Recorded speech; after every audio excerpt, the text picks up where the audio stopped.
નમસ્કાર ધોરણ 11 સાયન્સના વિદ્યાર્થી મિત્રો, આજે આપણે ધોરણ 11ની અંદર બીજા ચેપ્ટરની અંદર એકમ અને માપન પદ્ધતિની અંદર ત્રુટીઓનો અભ્યાસ કરવાનો છે. વિદ્યાર્થી મિત્રો, ત્રુટીઓને આધારિત એક્ઝામ્પલ ઘણીવાર બહુ બધી વાર એક્ઝામની અંદર પૂછાઈ ચૂકેલા છે અને આવે પણ છે. તો આજે આપણે અભ્યાસ કરવાનો છે ત્રુટીઓનો, એટલે કે એરર્સ. વાસ્તવમાં ત્રુટી શું છે કે ત્રુટી એટલે કે કોઈ સાધનની અંદર કે જે ખામી ઉત્સર્જન થતી હોય અને એ ખામીના કારણે તમને વાસ્તવિક ચોક્કસ મૂલ્ય ન મળતું હોય અને એને બેઝિકલી તમે શું કહો છો? ત્રુટી કહો છો. દાખલા તરીકે એક ઉદાહરણ આપીને સમજાવું તમને કે ધારો કે કોઈ એક વજન કાંટો છે, એ વજન કાંટાનું સાચી રીતે કેલિબ્રેશન ન થયેલું હોય. મતલબ કે શું કે 10 કિલોનો બાટ મૂકીએ અને 10 કિલો વજન બતાવે તો મતલબ કે સાચું રીડિંગ બતાવે છે, બરાબર છે? તો એનું સાચું કેલિબ્રેશન થયેલું છે. ધારો કે કોઈક 10 કિલોનો પદાર્થ મૂકેલો હોય એ વજન કાંટા પર અને 7 કિલોનું વજન બતાવે તો એ જે ખામી ઉત્સર્જન થાય છે ને એને બેઝિકલી તમે શું કહો છો? ત્રુટી કહો છો. ઓકે, બેઝિકલી આજે આ જ ત્રુટીનો આપણે અભ્યાસ કરવાનો છે, થોડો ડિટેલની અંદર અભ્યાસ કરવાનો છે. તો વિદ્યાર્થી મિત્રો, શરૂઆત કરીએ છીએ કે ત્રુટી એટલે શું થાય છે કે કોઈ સાધનના કારણે અથવા તો કોઈ વ્યક્તિગતની જ્ઞાનેન્દ્રિય ખામીના કારણે કે જે ખામી ઉત્સર્જન થાય છે એને બેઝિકલી તમે ત્રુટી કહો છો. ત્રુટીના અંદર મુખ્યત્વે 2 પ્રકાર જોવા મળે છે.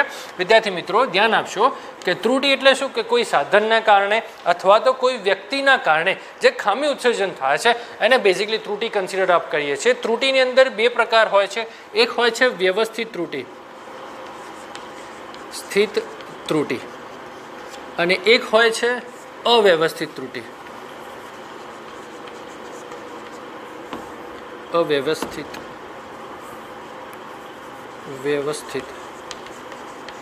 ત્રુટી, બરાબર છે? 2 પ્રકારની ત્રુટીઓનો આજે આપણે અભ્યાસ કરવાનો છે. ત્રુટી 2 પ્રકારની કન્સિડર કરવામાં આવે છે, એક છે વ્યવસ્થિત અને એક છે અવ્યવસ્થિત. વ્યવસ્થિતની અંદર મુખ્યત્વે 3 પ્રકાર જોવા મળે છે તમને. એક હોય છે સાધનની ત્રુટી, બીજી હોય છે પ્રયોગ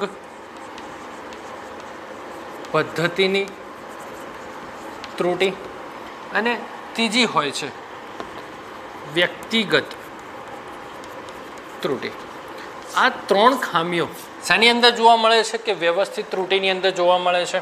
સૌથી પ્રથમ ત્રુટીઓની અંદર મુખ્યત્વે 2 પ્રકાર જોવા મળે છે. ત્રુટી એટલે કે સાધનની અંદર જે અપૂર્ણતા રહેલી હોય, કોઈ વ્યક્તિને સાચી રીતે રીડિંગ લેતા ન આવડતું હોય તો એ જે ખામી ઉત્સર્જિત થાય છે, એ જે ખામી તમને જોવા મળે છે એના કારણે સાચું મૂલ્ય તમને મેળવી શકતા નથી અને એ જે તફાવત જોવા મળે છે એ તફાવતને બેઝિકલી તમે શું કહો છો? ત્રુટી કહો છો. ત્રુટીના મુખ્યત્વે 2 પ્રકાર છે. એક છે વ્યવસ્થિત ત્રુટી, એક છે અવ્યવસ્થિત ત્રુટી. ત્રુટીના મુખ્યત્વે 2 પ્રકાર એરર્સ એટલે કે ત્રુટીના 2 પ્રકાર હોય છે, વ્યવસ્થિત અને એક અવ્યવસ્થિત થશે. વ્યવસ્થિત ત્રુટીના મુખ્યત્વે 3 પ્રકાર છે. એક છે સાધનની ત્રુટી, એક છે પ્રયોગ પદ્ધતિની ત્રુટી અને એક છે વ્યક્તિગત ત્રુટી. હવે આ જે 3 ત્રુટીઓ છે એનો આપણે ડિટેલમાં અભ્યાસ કરવાનો છે. એના પહેલાં શરૂઆત કરીએ છીએ, પહેલો જ મેઇન ટોપિક કન્સિડર કરીએ છીએ વ્યવસ્થિત ત્રુટી. વ્યવસ્થિત ત્રુટી કે વિદ્યાર્થી મિત્રો, વ્યવસ્થિત ત્રુટી શું છે કે વ્યવસ્થિત ત્રુટી એક એવો ભાગ છે ત્રુટીઓનો કે જેની અંદર શું થાય છે કે ધારો કે હું એમને એક્ઝામ્પલ સાથે કન્સિડર કરું છું. ધારો કે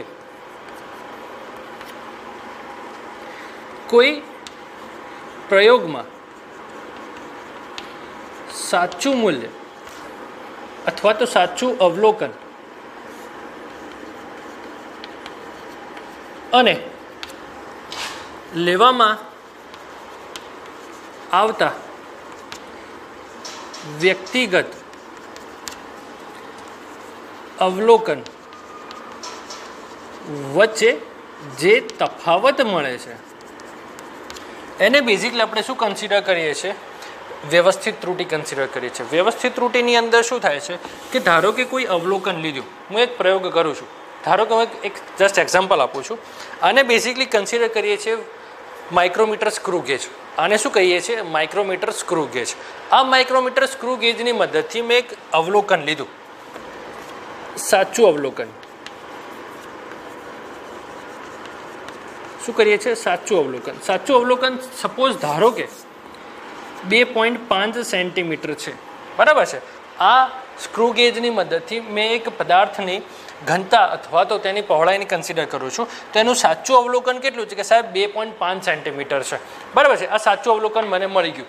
બટ હવે બીજા વાસ્તવમાં એનું ચોક્કસ મૂલ્ય મને મળી ગયું કે લઈશું કે સાહેબ આનું ચોક્કસ મૂલ્ય સાહેબ 2.5 સેન્ટીમીટર જ હશે.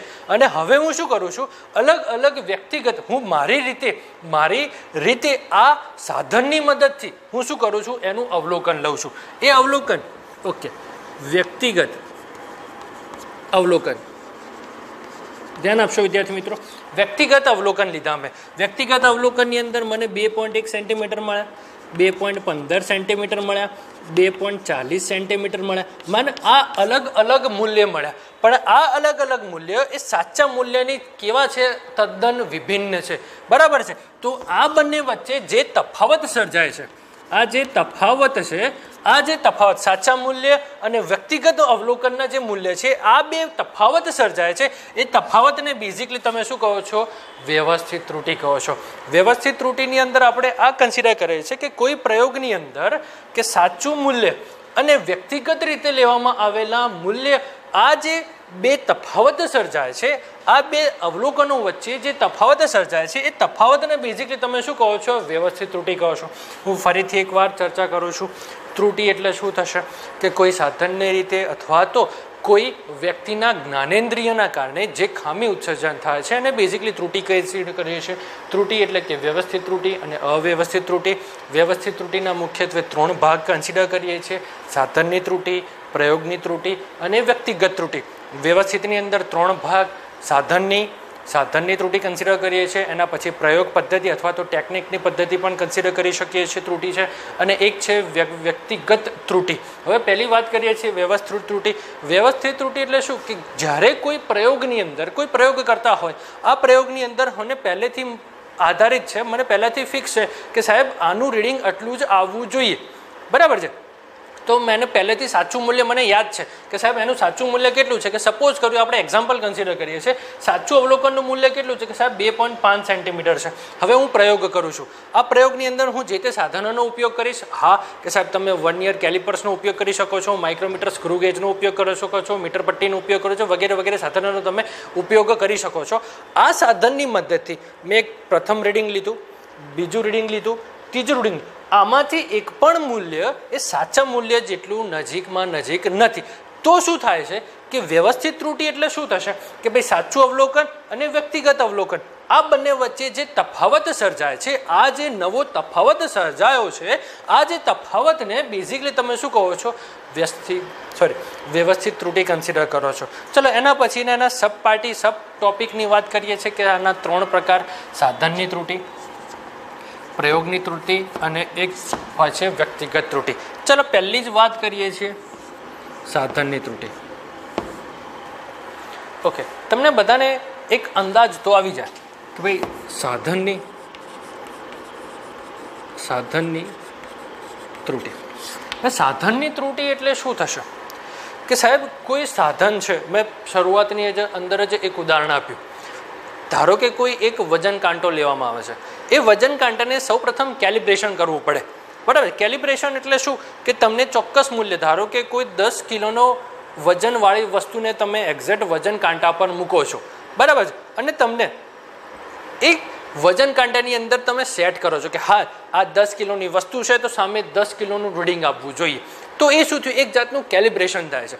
કેલિબ્રેશન વિસ્તારની સેલિબ્રેશનની વાત નથી કરતો, બરાબર. સેલિબ્રેશન વસ્તુ અલગ છે, કેલિબ્રેશન વસ્તુ અલગ છે, બરાબર છે. કેલિબ્રેશન એટલે શું થાય કે જે તે સાધનનું ચોક્કસ રીતે શું થાય છે એની ચકાસણી થવામાં આવે છે. ધારો કે કોઈ વજન કાંટા પર આપણે 10 કિલોનો હું કંઈ વજનવાળી ચોક્કસ મૂલ્યની વસ્તુ મૂકું છું અને એ જ 10 કિલોનું રીડિંગ હું એ જે તે વજન કાંટાની અંદર સેટ કરું છું, તો બંનેનું શું થાય છે? આ કેલિબ્રેશન થયું કન્સિડર કરી શકાય.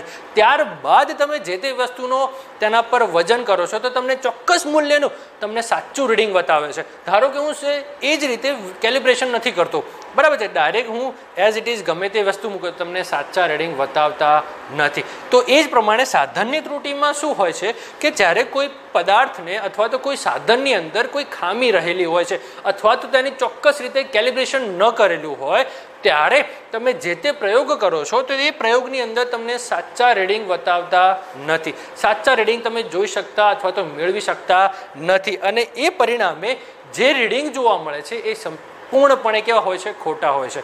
બરાબર છે. તો સાધનની ત્રુટિમાં શું કન્સિડર કરી શકાશે કે જ્યારે કોઈ સાધનની અંદર તમે કેલિબ્રેશન ન કરેલું હોય અથવા તો તેની અંદર કોઈ જ રીતે ખામી ઉત્સર્જન થયેલી હોય તો એ ખામીના કારણે તમે સાચા અવલોકનથી સંપૂર્ણપણે ખોટા અવલોકન મેળવી શકો છો અને એને તમે બેઝિકલી શું કહો છો? સાધનની ત્રુટિ. સાધનની ત્રુટિના અંદર યાદ શું રાખવાનું કે ધારો કે કોઈ પદાર્થ હોય છે કોઈ સાધન હોય છે, એ સાધનનું કેલિબ્રેશન સાચી રીતે કેલિબ્રેશન ન થયેલું હોય, એ સાધનની અંદર કોઈક પ્રમાણે ખામી રહેલી હોય અને એના કારણે જે ત્રુટિ ઉત્સર્જન થાય છે એના કારણે તમે સાચા રીડિંગ નથી લઈ શકતા અને એ બેઝિકલી તમે શું કહો છો?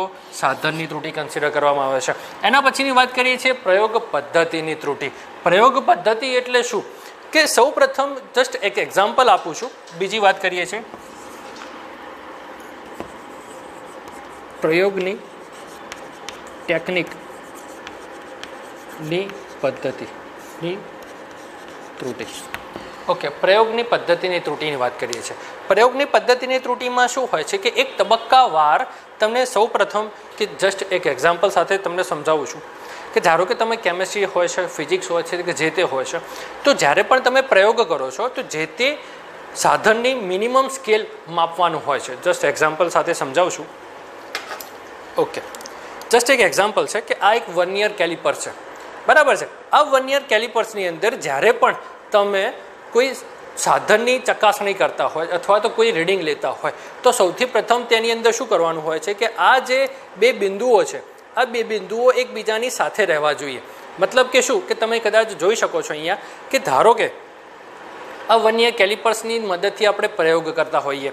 બરાબર, સમજો સ્ટેપ બાય સ્ટેપ સમજો. પ્રયોગની પદ્ધતિની અંદર શું હોય છે કે પ્રયોગની પદ્ધતિની અંદર ત્રુટિ કઈ રીતે હોય છે કે કોઈ રીતે સૌ પ્રથમ જ્યારે પણ તમે પ્રયોગ કરતા હોય છે તો આ નીચેના બે બિંદુઓ છે એકદમ એકબીજા સાથે મળેલા હોવા જોઈએ અને અહીંયા તમે કદાચ જોઈ શકો છો તો ઝીરોનું રીડિંગ એ નાનામાં નાના રીડિંગ સાથે મેચ થયેલું હોવું જોઈએ. તમે કદાચ અહીંયા જોઈ શકો છો કે અહીંયા ઝીરોનું રીડિંગ એ તદ્દન એકબીજા સાથે મેચ થયેલું હોવું જોઈએ. બરાબર છે. તો તમારું રીડિંગ સાચું આવશે. બરાબર છે. ધારો કે તમે કોઈને ખબર જ નથી હોતી કે રીડિંગ કઈ રીતે લેવું તો એ વ્યક્તિ શું કરશે કે ધારો કે અને ખ્યાલ જ નહીં હોય તો અહીંયા 0 થી 0 સ્કેલ ચોક્કસપણે રહેલું નથી અને અહીંયા વચ્ચે શું રહે છે કે કંઈક ગેપ રહેલી હોય છે. હવે ધારો કે તમે એક ચોક્કસ રીડિંગ નથી લેતા અને ડાયરેક્ટ તમે એ મૂલ્ય કન્સિડર કરો છો તો તમને ક્યારે પણ સાચા રીતની મદદથી તમે ક્યારે પણ સાચું અવલોકન મેળવી શકતા નથી. ઓકે, મતલબ કે ટેકનિક તમને ચોક્કસ પદ્ધતિ હોવી જોઈએ કે સૌ પ્રથમ જે તે પદાર્થ લેવામાં આવે છે એ પદાર્થની મદદથી સાધનને ન્યૂનતમ અંતર સેટ કરો છો, ત્યારબાદ જે તે રીતે ટેકનિકની મદદથી જે તે પદ્ધતિસર ક્રમ અનુસાર તમે એના અવલોકન લો છો. પણ કોઈ વ્યક્તિ એ ટેકનિકને અનુભવતો નથી, એ ટેકનિકને અનુસરતો નથી. બરાબર છે. તો ફર્સ્ટ સ્ટેપ, સેકન્ડ સ્ટેપ ને થર્ડ સ્ટેપને સ્ટેપ બાય સ્ટેપ એ જવાના બદલે ડાયરેક્ટ ત્રીજા સ્ટેપની રીડિંગ લેવા માંગે છે તો શું થશે કે તો તેને અંદર શું જોવા મળે છે? એક પ્રયોગની ટેકનિકના કારણે શું જોવા મળે છે? ત્રુટિ ઉત્પન્ન થાય છે. એ ત્રુટિના કારણે તમને સાચા અવલોકન મેળવી શકતા નથી. ઓકે, ત્રીજાની વાત કરીએ છીએ. ત્રીજાને એટલે કે વ્યક્તિગત ત્રુટિ. ઓકે, વ્યક્તિગત ત્રુટિ. ઓકે, વ્યક્તિગત ત્રુટિ એટલે શું કે કોઈ વ્યક્તિ છે કે જેને ખબર જ નથી કે વર્નિયર કેલિપર શું છે, માઇક્રોમીટર સ્ક્રૂ ગેજ શું છે, તો એ જ વ્યક્તિને કોઈ સાધનની કોઈ માહિતી નથી અને એ જ વ્યક્તિ કોઈ સાચા ટેકનિકની કોઈ જ વ્યક્તિ એ સાધનની મદદથી કોઈ અવલોકન લે છે. બરાબર છે. તો તેની મદદથી ક્યારે પણ તમને સાચા અવલોકનો મળતા નથી અને કોઈ એવું વ્યક્તિ છે કે જે ખબર જ નથી કે 0.01 સેન્ટીમીટર એટલે શું, કે 1 સેન્ટીમીટર એટલે શું, 1 mm એટલે શું, કે કોઈ સાધન છે આ સાધનની અંદર કઈ રીતે રીડિંગ લેવા, કઈ રીતે માપન કરવું એને કોઈ જ માહિતી ન હોય તો એ વ્યક્તિની મદદથી એક વ્યક્તિ વ્યક્તિ ક્યારે પણ સાચા રીડિંગ મેળવી શકવાનો નથી. તો એ જે ત્રુટિ ઉદ્ભવ થશે તેને બેઝિકલી તમે શું કહો છો, વ્યક્તિગત ત્રુટિ કન્સિડર કરીએ છીએ. બરાબર છે વિદ્યાર્થી મિત્રો, અહીંયા આપણે સારી રીતે સમજીએ છીએ કે ભાઈ સાધનની ત્રુટિ એટલે શું, ટેકનિકની ત્રુટિ એટલે શું અને વ્યક્તિગત ત્રુટિ એટલે શું. સાધનની ત્રુટિ એટલે કે જ્યારે પણ કોઈ સાધનની મદદથી તમે પ્રયોગ કરતા હોય તો એ પ્રયોગની અંદર જે સાધન ઉપયોગ થયો હોય એનું ના તો કેલિબ્રેશન થયેલું હોય, ના તો એની અંદર કોઈ ખામી હોય, તો એના કારણે તમે જે ત્રુટિ ઉત્પન્ન થાય છે એને કારણે તમે બેઝિકલી સાધનની ત્રુટિ કન્સિડર કરો છો. પ્રયોગ પદ્ધતિની ત્રુટિ, પ્રયોગ પદ્ધતિ એટલે શું કે જ્યારે કોઈ પદ્ધતિની મદદથી સ્ટેપ બાય સ્ટેપ ક્રમ અનુસાર તમે પ્રયોગ કરતા હોય તો એ પ્રયોગની અંદર તમે તબક્કાવારની જગ્યાએ જે તે પ્રમાણે પોતાની રીતે તમે રીડિંગ લો છો તો એની અંદર પ્રયોગ પદ્ધતિની ત્રુટિ જોવા મળે છે. એના પછી કોઈ વ્યક્તિગત ત્રુટિ કે જે વ્યક્તિને કોઈ સાધનની કોઈ માહિતી નથી અને એ જ વ્યક્તિ કોઈ રીડિંગ લે છે તો એ ક્યારે પણ સાચું હોવાનું નથી, તો એના કારણે હંમેશા ખોટા જ રીડિંગ મળવાના છે. તો પરિણામે આ જે ત્રુટિઓ ઉદ્ભવ થાય છે તો આ ત્રુટિઓને બેઝિકલી વ્યક્તિગત ત્રુટિ કન્સિડર કરવામાં આવે છે. હવે વાત કરીએ છીએ અવ્યવસ્થિત ત્રુટિ.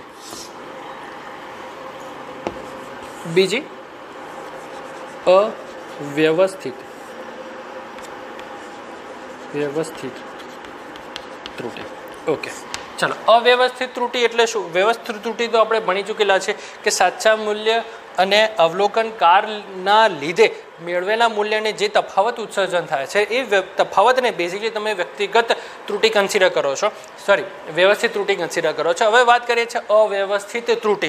અવ્યવસ્થિત ત્રુટિ શું છે કે જ્યારે પણ કોઈ પદાર્થની અંદર, પદાર્થ નહીં કન્સિડર કરી છે, કોઈ પ્રયોગની અંદર આપણે કોઈ પ્રયોગ કરતા હોય, એ પ્રયોગની અંદર બાહ્ય તાપમાન હોય, બાહ્ય પરિબળ હોય, ધારો કે તાપમાન છે, દબાણ છે, પરિણામે અલગ અલગ પરિબળો છે, એ પરિબળોની અંદર અચાનક ફેરફાર થતો હોય. ધારો કે એક સિમ્પલ ઉદાહરણ આપી શકીએ આપણે કે ધારો કે આપણે કોઈ પ્રયોગ કરતા હોય, આ પ્રયોગની અંદર કે સાહેબ તાપમાન કોઈ અસર કરતા હોય, મતલબ કે એ પ્રયોગની અંદર તાપમાન જો વધે અથવા તો ઘટે તો એ પ્રયોગની અંદર ખામી ઉત્સર્જન અથવા તો તેનું રીડિંગ ઉપર નીચે થઈ શકે. ત્યારે શું થાય છે કે ધારો કે બહારની અંદર અચાનક તાપમાન શું થઈ જાય છે, માઇનસમાં થઈ જાય, તો એ જે બાહ્ય પરિબળ છે, જ્યારે કોઈ પ્રયોગની અંદર બાહ્ય પરિબળ તાપમાન છે, દબાણ છે, વગેરે વગેરે પરિબળો અસર કરતા હોય તો એ અસર કરતા પરિબળોના કારણે જે ત્રુટિ ઉત્પન્ન થાય છે એને બેઝિકલી તમે શું કહો છો, અવ્યવસ્થિત ત્રુટિ. અવ્યવસ્થિત ત્રુટિની અંદર શું કહે છે કે બાહ્ય પરિબળો ભાગ ભજવતા હોય છે. બરાબર છે, બાહ્ય પરિબળો શું હોય છે, અસર કરતા હોય છે, અને એના કારણે જે ત્રુટિ ઉદ્ભવ થાય છે તો એ ત્રુટિને બેઝિકલી તમે શું કહો છો, અવ્યવસ્થિત ત્રુટિ કન્સિડર કરવામાં આવે છે. ઓકે, બેઝિકલી ત્રુટિની અંદર કે ત્રુટિની શરૂઆતમાં એકવાર રિવિઝન કરીએ છીએ કે સાહેબ ત્રુટિ એટલે શું થશે. ઓકે, ફરીથી એકવાર ત્રુટિઓની અંદર અત્યાર સુધી જેટલું બી ચાલી ગયેલું છે એનું રિવિઝન કરે છે. ત્રુટિ એટલે શું કે કોઈ સાધનના કારણે અથવા તો વ્યક્તિના જ્ઞાનેન્દ્રિયના કારણે જે તમે ખામી ઉત્સર્જન થાય છે એને બેઝિકલી ત્રુટિ કહે છે, એરર્સ કહે છે. એરરની અંદર, ત્રુટિની અંદર બે ભાગ કન્સિડર કરવામાં આવે છે, એક વ્યવસ્થિત ત્રુટિ છે અને એક અવ્યવસ્થિત ત્રુટિ છે. વ્યવસ્થિત ત્રુટિની અંદર મુખ્યત્વે 3 ભાગ છે. એક છે સાધનની ત્રુટિ, એક છે પ્રયોગ પદ્ધતિની ત્રુટિ અને એક હોય છે વ્યક્તિગત ત્રુટિ. અત્યાર સુધીના સમજી ગયેલા ચૂકેલો છો કે સૌથી પહેલાં વાત કરીએ વ્યવસ્થિત ત્રુટિ. વ્યવસ્થિત ત્રુટિ એટલે શું થશે કે સાહેબ વ્યવસ્થિત ત્રુટિની અંદર કે સાહેબ સાચું અવલોકન અને વ્યક્તિ દ્વારા લેવામાં આવેલા અવલોકનની અંદર જે તફાવત સર્જાય છે તો એ તફાવતને બેઝિકલી તમે શું કહો છો, વ્યવસ્થિત ત્રુટિ કહો છો. ઓકે, સાચું રીડિંગ કે સાહેબ 7.8 છે, અવલોકનની મદદથી 7.9 છે, તો એ જે તફાવત સર્જાય છે 0.1 સેન્ટીમીટર અથવા તો 0.1નો જે તફાવત સર્જાય છે એ તફાવતને બેઝિકલી તમે શું કન્સિડર કરો છો, વ્યવસ્થિત ત્રુટિ કહો છો. એ વ્યવસ્થિત ત્રુટિના મુખ્યત્વે 3 સબ પાર્ટિકલ છે. એક છે સાધનની ત્રુટિ, એક છે પ્રયોગ પદ્ધતિની ત્રુટિ અને એક છે વ્યક્તિગત ત્રુટિ. હવે વિદ્યાર્થી મિત્રો સમજો, સૌથી પહેલા વ્યવસ્થિત. ઓકે, વ્યવસ્થિતની અંદર 3 ભાગ, સાધન, પ્રયોગ પદ્ધતિ અને એક હોય છે શું હોય છે, વ્યક્તિગત. સૌથી પ્રથમ ઓકે, આ વિડીયો જોતા જોતા તમને કમ્પલસરી આવડી જ જવું જોઈએ. બરાબર છે. ઓકે, જ્યારે પણ વિડીયો પૂરો થાય તો તમને યાદ હોવું જોઈએ કે ત્રુટિ એટલે શું થશે. ત્રુટિના 2 ભાગ, વ્યવસ્થિત અને અવ્યવસ્થિત.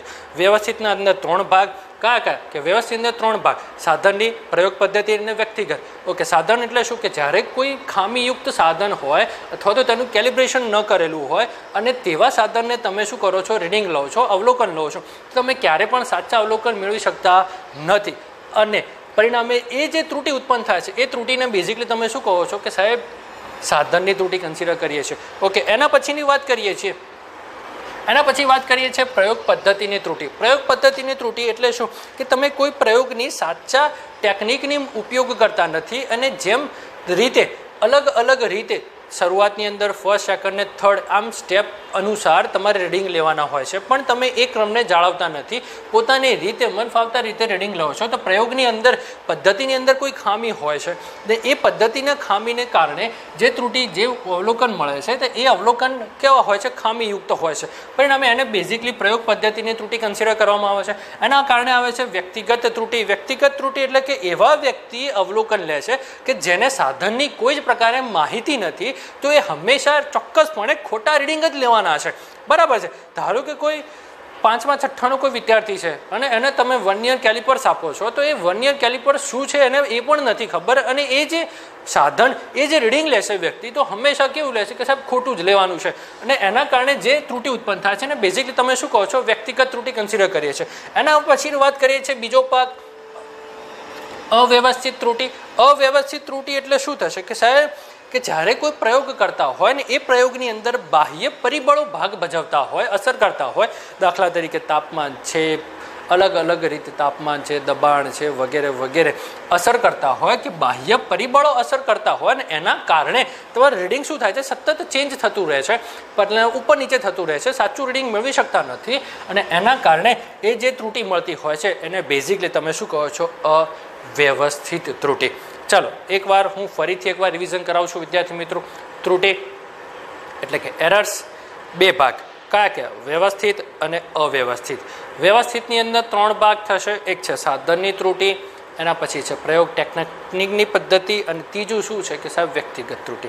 બીજું શું છે કે અવ્યવસ્થિત ત્રુટિની અંદર કે બાહ્ય પરિબળો ભાગ ભજવતા હોય છે અને એના કારણે તમારા રીડિંગની અંદર સતત ફેરફાર થાય છે અને એ જે ફેરફારના લીધે જે ખામી ઉત્પન્ન થાય છે કે જે ત્રુટિ ઉત્પન્ન થાય છે એને બેઝિકલી તમે શું કહો છો કે સાહેબ અવ્યવસ્થિત ત્રુટિ કન્સિડર કરવામાં આવે છે. ચલો એના પછીની વાત કરીએ છીએ કે સાહેબ મિનિમમ સ્કેલ અથવા તો લઘુત્તમ માપ એટલે શું. બરાબર છે. લઘુત્તમ માપ મિનિમમ સ્કેલની કન્સિડર કરીએ છીએ. ચલો એના પછીનો આજનો બીજો ટોપિક કન્સિડર કરીએ છીએ.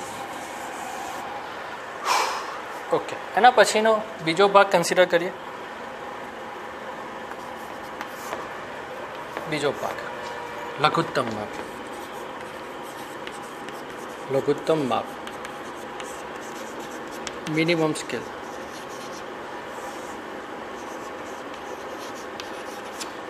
ઓકે, ચલો અહીંયા ધ્યાન આપીશું.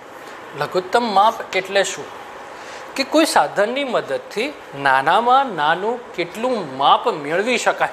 બરાબર છે. કેટલું નાનામાં નાનું રીડિંગ લઈ શકાય એને બેઝિકલી તમે શું કહો છો, લઘુત્તમ માપ. લઘુત્તમ એટલે શું કે સાધનની વડે માપી શકાતા નાનામાં નાના માપને તમે શું કહો છો, લઘુત્તમ માપ કહો છો. તમે નોટ કરી શકો છો. લઘુત્તમ માપ એટલે શું કે સાધનની મદદથી નાનામાં નાના માપનું માપન કરી શકાય એને બેઝિકલી તમે શું કહો છો, લઘુત્તમ માપ કહો છો. ઓકે, સાધન વડે માપી શકાતા નાનામાં નાના માપને તે સાધનનું લઘુત્તમ માપ કહે છે. અહીંયા આપણે કન્સિડર કરીએ છીએ સાધન વડે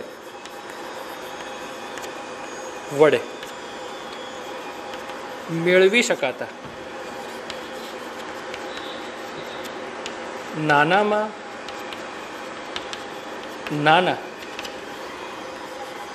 માપને પિન્ટુ શું કહો છો, લઘુત્તમ માપ કહો છો. માપ કહે છે. ચલો ક્લિયર છે કે સાધનો વડે મેળવી શકાતા નાનામાં નાના માપને તમે શું કહો છો, લઘુત્તમ માપ કહો છો. હવે એની મદદથી અલગ અલગ સાધનોને તમે શું કહો છો, વર્નિયર કેલિપર્સ છે, એના પછી માઇક્રોમીટર સ્ક્રૂ ગેજ છે, એના પછી મીટર પટ્ટી છે, માપ પટ્ટી છે, એના અલગ અલગ સાધનોના મિનિમમ સ્કેલ કેટલા હોય છે એ આપણે અહીંયા લખીએ છીએ અને તમારે યાદ રાખવાના છે કમ્પલસરી. બરાબર છે. ઓકે, आई थिंक लगभग 1-2 लेक्चर पहला तमने જ્યારે પણ લંબાઈની પેલી પેરેલેક્સ મેથડ ભણાવી હતી ત્યારે પણ આપણે કન્સિડર કરી ચૂકેલા છીએ. અહીંયા ફરીથી એકવાર રિપીટેશન કરાવ્યું છે. લઘુત્તમ માપ કે સાધન વડે મેળવી શકાતા નાનામાં નાના માપને તમે શું કહો છો? લઘુત્તમ માપ કહો છો. ઓકે, હવે વાત કરીએ છીએ કયા સાધનની મદદથી કેટલું લઘુત્તમ માપ મેળવી શકાશે. ઓકે, અહીંયા મારી જોડે 2 સાધનો હાજર છે. આને કહેવાય છે વર્નિયર કેલિપર્સ. ઓકે, તે એ તમે બધા કદાચ ધ્યાન જ હશે. ઓકે, આને કહેવાય છે વર્નિયર કેલિપર્સ. આ વર્નિયર કેલિપર્સની મદદથી લઘુત્તમ 0.01 સેન્ટીમીટર માપી શકાય છે, જ્યારે આને કહે છે micrometer screw gauge. Micrometer screw ગેજની મદદથી 0.001 સેન્ટીમીટર માપી શકાય છે. અહીંયા ઓલરેડી હું લખી શકું છું. ઓકે, આને કહેવાય છે vernier calipers. Vernier calipers. Vernier કેલિપર્સની મદદથી 0.01 સેન્ટીમીટર જેટલું લઘુત્તમ માપ મેળવી શકાય છે. એના પછીની આવે છે આને કહેવાય છે vernier calipers.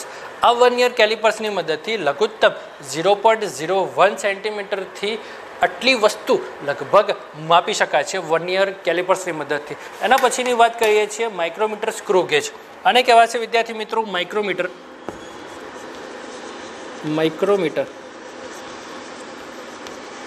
Screw gauge. Micrometer screw gauge આ બેઝિકલી તમે અહીંયા કન્સિડર કરી શકો છો. માઇક્રોમીટર સ્ક્રૂ ગેજની મદદથી લગભગ 0.001 સેન્ટીમીટર જેટલું લઘુત્તમ માપ તમે શું કરો છો? મેળવી શકો છો. એના પછી આવે છે મીટર પટ્ટી.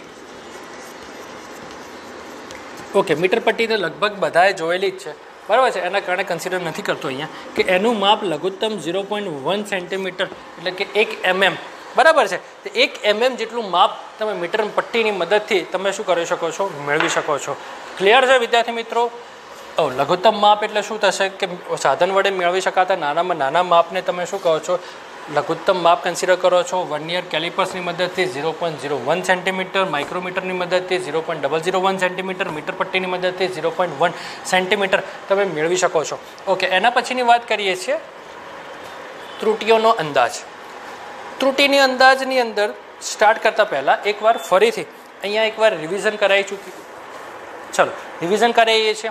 ઓકે, સૌ પ્રથમ અત્યાર સુધી જે પણ ચાલેલું છે ફરીથી એકવાર હું અહીંયા રિવિઝન કરાવું છું વિદ્યાર્થી મિત્રો. કમ્પલસરી ખાસ ધ્યાન રાખજો.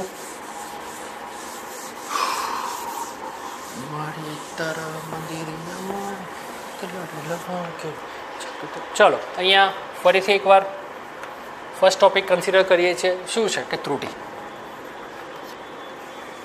પિન્ટુ ત્રુટી. ચલો એરર્સ. ત્રુટીની અંદર મુખ્યત્વે 2 ભાગ હોય છે. એક હોય છે વ્યવસ્થિત ત્રુટી અને એક હોય છે અવ્યવસ્થિત ત્રુટી. બરાબર છે. વ્યવસ્થિત ત્રુટીની અંદર મુખ્યત્વે 3 સબ પાર્ટિકલ્સ હોય છે, સબ પાર્ટ્સ હોય છે. કયા? સોરી. વ્યવસ્થિત ત્રુટીની અંદર મુખ્યત્વે 3 ભાગ કન્સિડર કરી શકીએ છીએ. એક હોય છે સાધનની ત્રુટી. બીજો કન્સિડર કરીએ છીએ આપણે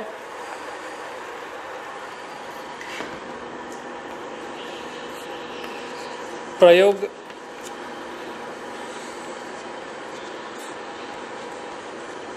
પદ્ધતિની ત્રુટી.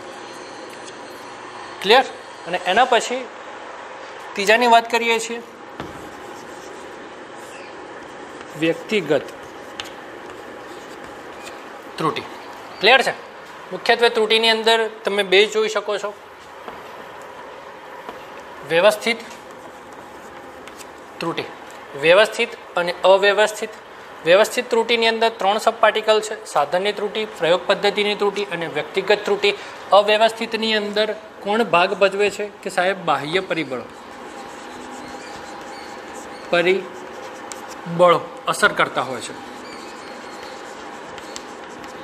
કે એની અંદર મુખ્યત્વે બાહ્ય પરિબળો શું કરતા હોય છે, અસર કરતા હોય છે.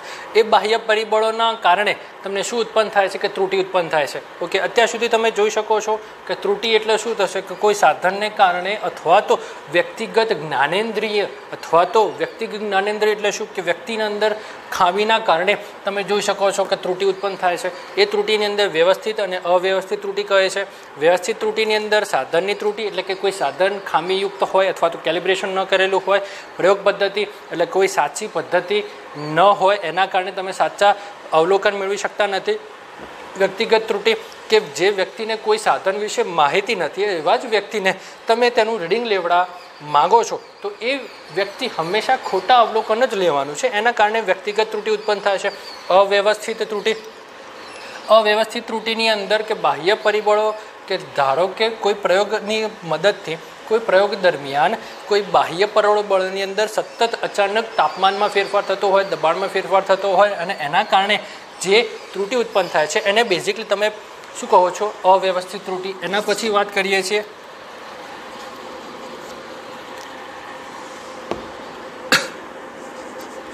મિનિમમ સ્કેલ એટલે કે લઘુત્તમ માપ. લઘુત્તમ માપ એટલે શું કે સાધન વડે મેળવી શકાતું નાનામાં નાના માપને તમે શું કહો છો, મિનિમમ સ્કેલ કહો છો. એની અંદર કન્સિડર કરીએ છીએ, શરૂઆતની અંદર કન્સિડર કરીએ છીએ વર્નિયર કેલિપર્સ. વર્નિયર કેલિપર્સની મદદથી 0.01 સેન્ટીમીટર. એના પછીની વાત કરીએ છીએ વર્નિયર કેલિપર્સ. એના પછી વાત કરીએ છીએ માઇક્રોમીટર.